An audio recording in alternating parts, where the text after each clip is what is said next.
You're watching Capitol View, Sunday morning talk focused on the political scene in Arkansas. Welcome back to the program. I am joined now by Gabe Holmstrom. I am joined by Chad Causey. Chad Causey, former chief of staff to Congressman Marion Berry. Gabe Holmstrom, former campaign manager and jack of all trades staffer, I think, to Marion Berry. What did you not do on his staff? That's an excellent way to put it, Roby. Well, the congressman is a legend, and we are all sad, obviously, at his passing. I invited you guys here today because, I want to share some great stories about Marion Berry, but I also want to talk just about kind of what he meant in terms of political legacy in Arkansas. And let's start with the fact that how you guys both met Congressman Marion Berry, because before he was a congressman, how did you meet Marion Berry, Gabe? So I had some family friends that were from Gillette, and when I decided I wanted to get into politics, I needed to have an internship. It was my last year in college, and they called the congressman and said, worked it all out with some of his staff at the time, and then I go in to meet him, and it's a big deal, and so I just kind of shake his hand, yes sir, yes sir. Very intimidated. This was a United States congressman, so I just tried to really keep quiet. But then I wound up interning in the Cabot office, which consisted of a phone and a desk, and that was it. Nobody called.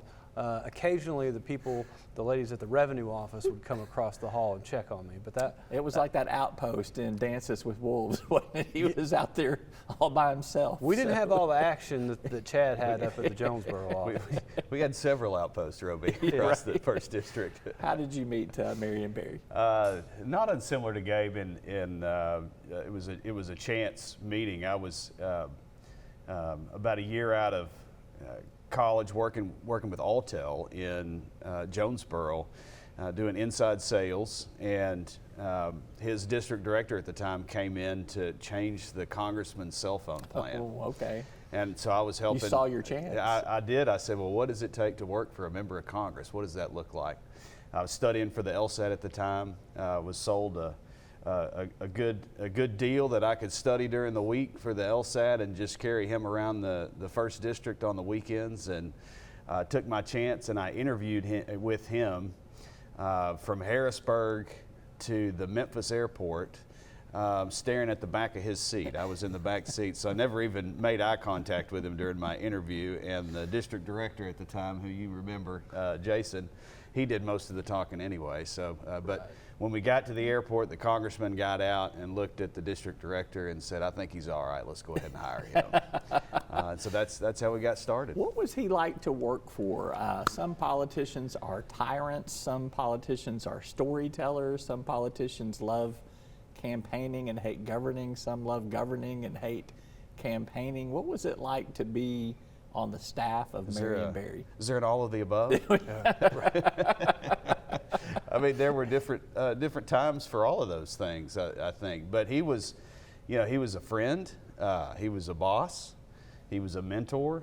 I always remember the story he would tell often about him and his brother going to work with their dad, out on the farm at the crack of dawn. And he said him and Mark got out there. Rusty, I think, was too young to be farming or helping at the time, and him and Mark got out there and started throwing dirt clods at each other, and his dad said, boys, don't forget what you came for. And I think that was something that we always remembered with him was, don't forget what you're here to do. We're here to work for the people of Arkansas, and whether that's in an office with one phone in Cabot, helping people with Social Security, or I was in the West Memphis office with the same deal in a cinder block room with one phone from Walmart that was a $9 phone that we brought with us when we came to staff the office. But he was all of those things, Roby. Yeah. He was a friend. He was a mentor. He could be very impatient. He worked hard, and he expected us to work hard too. I think the phrase that really comes to mind is hardworking. The schedule that he kept, he would leave D.C. on Thursday or Friday, and back in those early days when I was a fresh-faced staffer, I would pick him up at either Little Rock or Memphis, and we'd hit the road. We would have an event that evening. The next morning, we'd have a breakfast event, a lunch event, meetings in between. He'd be working the phones. And if we had a gap in the schedule between meetings, we'd make something up. We'd stop in to see people.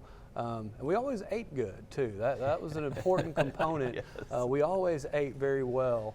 Not just coon all the time. No, Yeah, a lot of catfish, a lot of barbecue, and everything in between. It's what we affectionately called the brown menu. That's right. The barbecue, the fried catfish. Even the mashed potatoes had the Mashed brown gravy potatoes on and them brown there. gravy. That's right. So I think that one of the things people don't realize about him is that he did a lot of other things. He farmed, and he was a congressman, but he worked in the White House as a policy advisor. He was a pharmacist, actually, by training. He kind of was a lot more well-rounded than a lot of people understood, because he didn't come across that way somewhat intentionally. Oh, he leaned into that heavily, and then after we both kind of got to know him, we'd give him a hard time about that, and he'd just kind of wink and grin at you and then move on. But yeah, he was very well read too. He was always reading a new book, biographies. He loved reading about people and about history and about kind of how other things had unfolded. But there was no shortage of times that he would reference, well, I put 33 crops in the field, and then whatever the issue of the day would be. Yeah. What do you think his legislative legacy is going to be? What were some accomplishments that you think wouldn't have gotten done if it had not been for Marion Berry and his tenacity? One thing that took 13 years, or well, pretty close to 13 years after he left office, was the cost of prescription drugs. Mm-hmm. That was almost an impossible issue when he took that up, and when early in his congressional career, crossed the border into Canada with constituents to purchase Canadian prescriptions that were a tenth of the price of what you can get them here. And that was on the reimportation issue. But he focused heavily on that with his background as a pharmacist, and always told that story about what that meant for average Arkansans out there that were trying to buy prescriptions. That issue was such a volatile issue, and it never would go anywhere. But in the last several years, you've seen both parties embrace that. And without Marion and some of the others of his colleagues that took that issue up early on, 20 plus years ago, we wouldn't be where we are today. But several farm bills were written with his help and guidance. I was on multiple calls with him and the Speaker of the House discussing 2 different farm bills and making sure that cotton, rice, soybean, corn farmers from the South had a good safety net with their farm bill, and he was the one that really carried that water for so many years. We've got about 2 minutes left, so I'm going to give you each a minute on this one right here. Tell me your favorite Marion Berry story.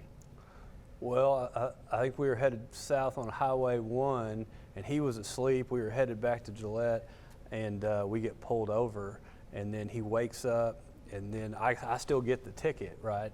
And then, when we're pulling off, he says, well, next time just tell him, that you're driving me and we're late for a meeting. I said, well, you could have told me that while the officer was still there. And then lo and behold, about 10 minutes later, I get pulled over again, and I had the opportunity to try that out, and it worked. You got pulled over twice on the same trip? In 10 minutes. Dang. The officer asked, he said, how long has it been since you've been pulled over? I said, well, not really that long. 10 minutes. Yeah. That's hilarious. Chad. I think back to our trip that we took to check on Arkansas guardsmen and women that were serving in Iraq, and we flew in, and he and I spent the night in Saddam Hussein's hunting lodge. Oh, nice. With some special forces troops while we were there. That was an interesting story. But I go back to the one that I think Gabe knows this story. He was campaigning in Clay County, Rector, 4th of July. You have to be there. He and Carolyn are in the back of the truck. Candy was always the #1 issue during campaign. Run out of candy. You can't run out of candy. If you run out of candy, then you might as well go look for another job.